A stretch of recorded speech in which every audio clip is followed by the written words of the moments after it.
আসসালামু আলাইকুম। আমার চ্যানেলে আপনাদের সকলকে স্বাগত।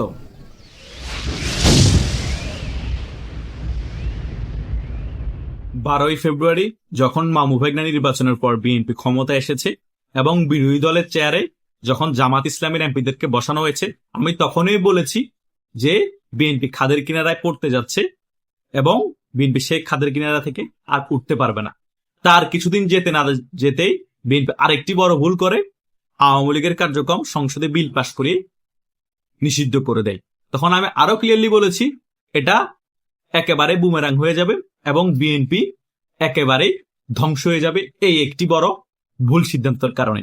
সেটাই কিন্তু বাংলাদেশে এখন হতে যাচ্ছে। কেউ বিএনপিকে এখন রক্ষা করতে পারবে না।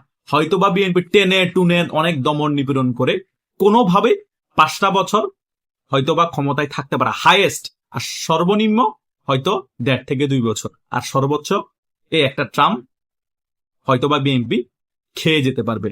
এরপরে যখন বিএনপির পতন হবে, আওয়ামী লীগ আন্দোলন সংগ্রাম করে বিএনপির পতন করবে, এরপরে বিএনপি আর 30 বছর বাংলাদেশে ক্ষমতা চোখে দেখবে না। বিএনপির ভি পর্যন্ত উচ্চারণ করতে পারবে না বাংলাদেশে বিএনপির এই সকল কিছু ভুল সিদ্ধান্তর কারণে। কারণ জামাত ইসলামী বিরোধী দলে থাকার ফলে জামাত ইসলামী এখন ক্ষমতার লোভ দেখছে। তারা চিন্তা করছে আওয়ামী লীগ এখন বাংলাদেশে কার্যক্রম নিষিদ্ধ হয়ে পড়ে আছে, আওয়ামী লীগ নির্বাচনে অংশগ্রহণ করতে পারবে না। আমরা বিএনপির দুর্বলতা জানি।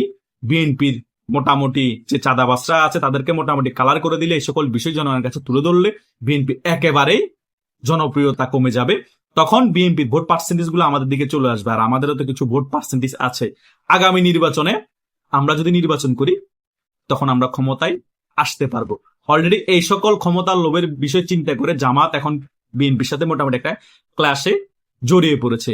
এগুলা দেখানো ক্লাস হলো এমন এক পর্যায়ে এখন হয়ে গিয়েছে যে দেখানো ক্লাসই এখন সত্যিকারের অবস্থায় রূপান্তরিত হয়ে গিয়েছে। কারণ ছাত্র দলের অনেক নেতাকর্মী ওভার কনফিডেন্সে গিয়ে শিবিরের অনেক নেতার পায়ের গোড়ালি কেটে ফেলছে। চট্টগ্রামে ঢাকার মধ্যে অনেকজনকে গণধোলাই দিচ্ছে এবং বিভিন্ন কলেজের মধ্যে মেয়েরে শিবিরের অনেক নেতাদের দাঁত ঠাত ফাটিয়ে রক্ত বাইর করে ফেলছে। তো এই সকল বিষয়ের কারণে মোটামুটি জামাত এবং বিএনপির রাজনীতি উত্তপ্ত হয়ে পড়েছে। তার উপরে সারা বাংলাদেশের মধ্যে একটা দুর্ভিক্ষের অবস্থা তৈরি হয়ে গিয়েছে। কেন তৈরি হয়েছে? কারণ অর্থনৈতিক সংকট বাংলাদেশের মধ্যে। ডক্টর ইউনূস এই 16-17 মাস শাসন আমলে বাংলাদেশে যা টাকা ছিল, শেখ হাসিনা সরকারের পতনের পর সকল টাকা বিদেশে পাচার করেছে, উন্নয়নের নাম করে বাজেট করেছে, বরাদ্দ করেছে, কিন্তু উন্নয়ন হয়নি। তারপরে আসলো বিএনপি সরকার।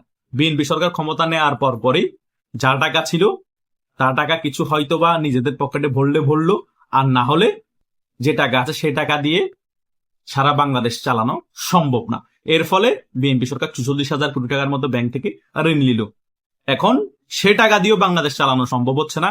বাংলাদেশে এখন জ্বালানি তেলের সংকট, বিদ্যুতের সংকট, গ্যাসের সংকট, টিকার সংকট এবং ঋণ সহায়তারও সংকট। IMF এবং ওয়ার্ল্ড ব্যাংকও এই বিএনপি সরকারকে ঋণ দিবে না। ভারতও হালকা পাতলা যা সহযোগিতা করার করেছে, আর ভারতও সহযোগিতা করতে পারবে না।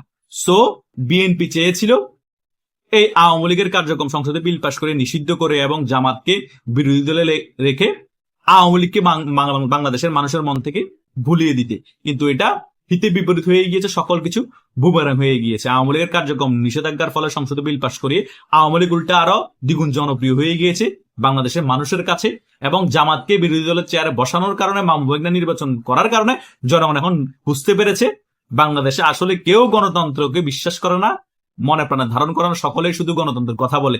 বিএনপি সুযোগ পেয়েছে, বিএনপি ঠিকই সেই স্বৈরাচারী মনোভাব দেখিয়েছে। একেবারে আওয়ামী লীগের কার্যক্রমকে নিষেধাজ্ঞা দিয়ে রাখা হয়েছে। সো বিএনপি আওয়ামী লীগ থেকে বড় স্বৈরাচার পানির মতো ক্লিয়ার হয়ে গিয়েছে এই বিএনপি জামাত মুদ্রার এপিটোপিট। কারণ 2014 সালের উদাহরণ দেখাবেন তো আপনারা, বিএনপি এবং জামাতের নেতারা বলবেন যে তাহলে আওয়ামী লীগ কি করেছে? আওয়ামী লীগ বিএনপি এবং জামাতকে নিষিদ্ধ করে নির্বাচনে বাইরে রাখতে চায়নি। আওয়ামী লীগ বিএনপি এবং জামাতকে নির্বাচনে আসতে বলেছে। বিএনপি এবং জামাত তারা মনে করেছে আমরা যদি নির্বাচনে আসি আওয়ামী লীগের আন্ডারে, তাহলে হয়তো আমরা জীবনে ক্ষমতা যেতে পারবো না, আমাদেরকে অল্প আসন ধরিয়ে দিয়ে বুঝ দিয়ে দিবে, তাই আমরা নির্বাচন না যায় ভালো। সো তারা নিজেরা নির্বাচন বয়কট করেছে 2014 সালে। তবুও আমি 2014 সালের নির্বাচনকে ভালো বলতে রাজি না, কিন্তু 2026 সালে যে নির্বাচনটা হয়েছে সেটা ডাইরেক্ট মামু ভাইগনা নির্বাচন। নিজেরা ভাগ বাটোয়ারা করে নিজেরা সরকার গঠন করলেন, নিজেরা আবার বিরোধী দলে বসে গেলেন। আওয়ামী লীগকে স্পেসও দিলেন না যে আপনার নির্বাচনে আসতে পারবে। তাদের কতটুকু ভয় থাকলে এই বিষয়গুলো তারা করতে পারে। তাহলে শেখ হাসিনা বড় স্বৈরাচার না এই বিএনপি জামাত বড় স্বৈরাচার না এই ডক্টর ইউনূস বড় স্বৈরাচার, এটা জনগণই আপনারা ডিসাইড করবেন। আমি জাস্ট উদাহরণটা দিয়ে দিলাম, আপনারা সকল কিছু এই উদাহরণের মধ্যে ক্লিয়ার হয়ে যাবেন। সো এটাই হচ্ছে বাংলাদেশের বাস্তবতা। যতই শেখ হাসিনাকে এই বিএনপি সরকার ভুলাতে চায়, ততই বাংলাদেশের জনগণ শেখ হাসিনার যে শূন্যস্থান আছে সে জিনিসটা ফিল করে। সবাই এখন বিভিন্ন জায়গায় বক্তব্য দিয়ে বলছে শেখ হাসিনাকে আবার আমরা বাংলাদেশে ফিরিয়ে আনতে চাই, শেখ হাসিনা ছাড়া বাংলাদেশ নিরাপদ না, শেখ হাসিনা ছাড়া বাংলাদেশ কখনো উন্নয়ন হবে না, শেখ হাসিনা ছাড়া এই বাংলাদেশের মানুষ এখন ভালো নেই। এটাই হচ্ছে বাস্তবতা, কেউ মানুক আর না মানুক। বিএনপি যতই চেষ্টা করুক শেখ হাসিনাকে বাংলাদেশের মানুষের মন থেকে মুছে ফেলতে, ততই শেখ হাসিনা জনপ্রিয়তা অর্জন করে বাংলাদেশের মানুষের মনে স্থান করে নিবে। 5 আগস্ট পরবর্তী সময় হয়তোবা জনগণকে ব্রেনওয়াশ করিয়ে শেখ হাসিনার প্রতি একটা রাগ ক্ষোভ ছিল, জনগণ বুঝে নাই, অনেক কথাই বলেছে সাধারণ জনগণ শেখ হাসিনার নামে। কিন্তু যতই সময় গড়িয়েছে ততই জনগণ বুঝতে পেরেছে শেখ হাসিনাই ঠিক ছিল। বাংলাদেশে এখন যত উন্নয়ন আছে, দৃশ্যমান সকল কিছু শেখ হাসিনার আমলে হয়েছে। শেখ হাসিনার আমলে আমরা কখনো টিকা সংকট কি বুঝতে পারি নাই, শেখ হাসিনার আমলে বিদ্যুতের সংকট কি আমরা বুঝতে পারি নাই, শেখ হাসিনার আমলে গ্যাসের সংকট কি আমরা বুঝতে পারি নাই, শেখ হাসিনার আমলে জ্বালানি তেলের সংকটকে আমরা বুঝতে পারিনি। কিন্তু শেখ হাসিনা চলে যাওয়ার পরে 5 আগস্ট পরবর্তী সময় বাংলাদেশে যে এই সকল জিনিসের সংকট হতে পারে আমরা রিয়েলাইজ করতে পেরেছি। শেখ হাসিনার আমলে কোনো একটা দ্রব্যমূল্যের দাম হালকা বাড়লে শেখ হাসিনাকে নিয়ে আমরা যে সমালোচনা করেছি, এখন তো বাংলাদেশে প্রত্যেকটা জিনিসের দাম 10 গুণ বেড়ে যাচ্ছে। সো এখন কি এই সরকারের সমালোচনা হবে না? এগুলা বুঝতে পেরে জনগণ বুঝতে পেরেছে শেখ হাসিনা রাইট ছিল, শেখ হাসিনাই বাংলাদেশের জন্য পারফেক্ট। আর শেখ হাসিনাকে এমনি এমনি আইরন লেডি বলা হয় না। শেখ হাসিনা বাংলাদেশের স্বার্থকে আগে দেখেছে। শেখ হাসিনা বাংলাদেশকে বিক্রি করে দেয়নি ক্ষমতার লোভে। আর এই বিএনপি এবং জামাত ক্ষমতায় বসার আগে আমেরিকার কাছে বাংলাদেশটাকে বিক্রি করে দিয়েছে, গোলামি চুক্তি করেছে। ডক্টর ইউনূস যখন আমেরিকার সাথে গোলামি চুক্তি করছিল, তখন কিন্তু এই বিএনপি এবং এই জামাত তাদের মনোসমর্থনের কারণে ডক্টর ইউনূস সাহস পেয়েছে এই আমেরিকার সাথে গোলামি চুক্তি করতে।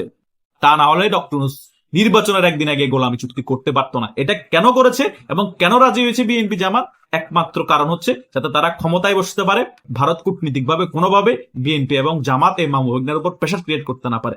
আমেরিকার সমর্থন দিয়ে, ডক্টর ইউনূসকে সমর্থন দিয়ে এই 12 ফেব্রুয়ারি এই মামুভাগিনা নির্বাচন করিয়ে বিএনপিকে ক্ষমতায় বসায় এবং বিরোধী দলে থাকে এই জামাত ইসলাম। আর জাতীয় পার্টির মতো একটা দলকে একটি আসনও দেওয়া হয়নি ইঞ্জিনিয়ারিং এর মাধ্যমে।